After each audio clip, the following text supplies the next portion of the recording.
आणि बुलेटिनच्या सुरुवातीला अपडेट आहे बीडमधून। बीडमधील सरपंच संतोष देशमुख यांच्या हत्या प्रकरणी तपास आता वेगाने पुढे सरकतोय खरा, पण या प्रकरणातील आरोपांचं सत्र काही केल्या थांबण्याचं नाव घेत नाहीये।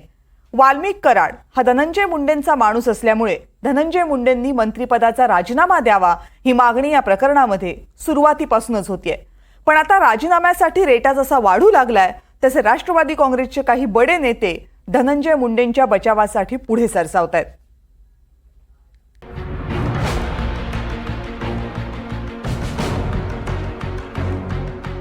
धनंजय मुंडेंचं मंत्रिपद राहणार की जाणार?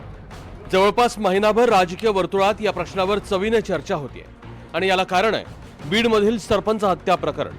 संतोष देशमुख यांच्या हत्या प्रकरणात वाल्मिक कराडचं नाव समोर आलं आणि धनंजय मुंडे रडारवर आले, कारण वाल्मिक कराड हा धनंजय मुंडेंचा सगळ्यात जवळचा माणूस। गुन्हा घडल्यावर वाल्मिक कराड फरार झाला। तब्बल 23 दिवसांनी तो पोलिसांना शरण आला आणि त्यामुळेच धनंजय मुंडेंची त्याला मदत होती हा आरोप आणखी जोरकसपणे पुढे येऊ लागला।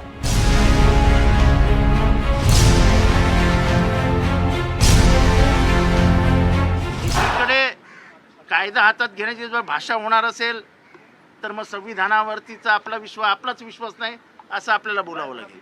आमचा म्हणजे मला माहित नाही, मी यांच्या वतीने बोलतोय, संविधानातली कुठलीही तरतूद बाजूला करून कायदा हातात घेण्याची भाषा योग्य नाही। आम्ही कॉन्स्टिट्यूशनली संविधानात्मक पद्धतीने धनंजय मुंडेंचा राजीनामा मागतोय आणि 302 मध्ये वाल्मिक कराडला आरोपी करावा ही स्पष्ट मागणी आमची पहिल्या दिवसापासून। आमचं स्पष्ट मत आहे, सरकार धनंजय मुंडे आणि वाल्मिक कराडला वाचवण्याचा प्रयत्न करतंय। परभणीमध्ये काही पोलीस अधिकाऱ्यांना वाचवण्याचा प्रयत्न करतंय। This is not a police state, this is a democratic state आणि इथे संविधान आणि लोकशाहीचा सन्मान राखला गेला पाहिजे। ह्या केसशी कनेक्टेड असल्यामुळं त्या पद्धतीचे गुन्हे त्यांच्यावर नोंद व्हावेत म्हणून आम्ही यांना भेटणार आहोत। तिथं राज्यपालांना मला हे सुद्धा सांगायचं आहे की यांचा सगळ्यांचा मास्टर माइंड म्हणजे धनंजय मुंडे, सगळ्यांचे बॉस धनंजय मुंडेंना सुद्धा त्यांनी मंत्रिपदाचा राजीनामा द्यायला पाहिजे। पूर्वीसुद्धा अंतुले जे असतील, आर आबा असतील, अशोकराव चव्हाण असतील, मनोहर जोशी साहेब असतील, या सगळ्यांनी सुद्धा लोकांचा आक्रोश पाहून राजीनामा दिला होता। मग आता सरकार यांना संरक्षण का देत आहे, का अजितदादा त्यांना संरक्षण देतात, हे प्रश्न आम्ही सगळे राज्यपाल महोदयांच्या पुढे मांडण्यासाठी आज आम्ही सगळेजण एकत्र आलो। श्री धनंजय मुंडे साहेबांचा राजीनामा त्या ठिकाणी घ्यावा किंवा त्यांना बिन खात्याचं मंत्रिपद द्यावं। जोपर्यंत हे ॲक्शन होत नाही, जोपर्यंत या प्रकरणाचा हे जे आहे चार्जशीट दाखल होत नाही, तोपर्यंत त्यांनी पदावरती राहू नये। सरपंचांच्या खुनाला 1 महिना पूर्ण व्हायला आलेला असताना शरद पवारांनी मुख्यमंत्र्यांना एक पत्र लिहिलं आणि नाव न घेता मुंडेंवर निशाणा साधलाय। महाराष्ट्राच्या सुसंस्कृत परंपरेला लांछन लावणाऱ्या या घटनेचा तातडीनं तपास व्हावा याकरिता प्रसारमाध्यमे देखील महत्त्वाची भूमिका बजावत आहेत। संतोष देशमुख यांची माणुसकीला काळिमा फासणारी घटना केवळ एकच नसून यापूर्वी हत्या, अपहरण, खंडणी, खोटे गुन्हे दाखल होणे अशा अनेक घटना बीड परळी भागात घडल्या असल्याने त्या घटनांची पाळेमुळे खणून काढावीत अशी देखील मागणी केली।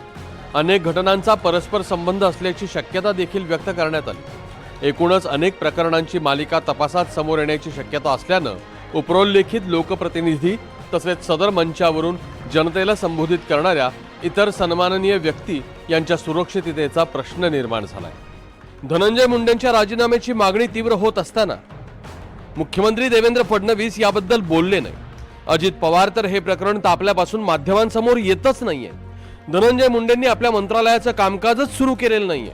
धनंजय मुंडे बॅकफुटला जात असतानाच आता राष्ट्रवादीचे ज्येष्ठ नेते त्यांच्या मदतीला सरसावले की मला मंत्री व्हायचं आहे म्हणून कुणाचा तरी बळी घ्यावा किंवा कुणाचा तरी राजीनामा घ्यावा आणि मला मंत्री करावं असं माझ्या मनात स्वप्नातही येणं शक्य नाही। हा पहिला भाग। दुसरा भाग, आपण जे सारखं मी आता ऐकतो आहे मीडियातून विशेषतः की धनंजय मुंडेचा राजीनामा घ्या, धनंजय मुंडेचा राजीनामा त्यांनी दिलाच पाहिजे। परंतु असा जर जोपर्यंत कन्फर्म्ड होत नाही की त्यांचा हात त्याच्यामध्ये कुठेही आहे, तो पण का राजीनामा त्यांनी द्यावा किंवा मागावा तरी आपण.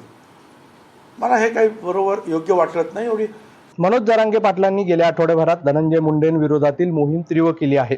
परभणीतील सर्वपक्षीय मोर्चा, पुण्यातील सकल मराठा समाजाचा मोर्चा यामुळे मराठा ओबीसी वाद अधोरेखित झाला आहे. विधानसभा निवडणुकांनंतर मनोज जरांगेंचं आंदोलन काहीच थंड झालं होतं. संतोष देशमुख हत्या प्रकरण आणखी तापलं तर मनोज जरांगेंसाठी ते फायद्याचं ठरू शकतं. छगन भुजबळांच्या ओबीसी नेतृत्वासाठी मात्र ते त्रासदायक ठरू शकतं. त्यामुळेच भुजबळ अचानकपणे मुंडेंच्या समर्थनात उतरण्याची शक्यता आहे. वाल्मिक कराडला अटक झाल्यानंतर मुंडेंच्या विरोधात वातावरण थंड होईल अशी शक्यता होती. मात्र वाल्मिक कराडनं कोठडीत मागितलेल्या सुविधा, चौकशी समितीतल्या अधिकाऱ्यांवर झालेले आरोप, वाल्मिक कराडचा खुनाच्या गुन्ह्याशी संबंध न जोडला जाणं, धनंजय मुंडे आणि कराडमधील बैठकांचे आरोप, धनंजय मुंडे आणि कराडच्या एकत्रित जमीन खरेदी व्यवहारांचे आरोप यामुळे धनंजय मुंडे यांचा या प्रकरणातला पाय अजूनही खोलातच आहे. आता राजीनाम्याने धनंजय मुंडेंची सुटका होते की राष्ट्रवादी काँग्रेसचे नेते धनंजय मुंडेंना सही सलामत यातून बाहेर काढतात, तेवढंच पाहायचं आहे.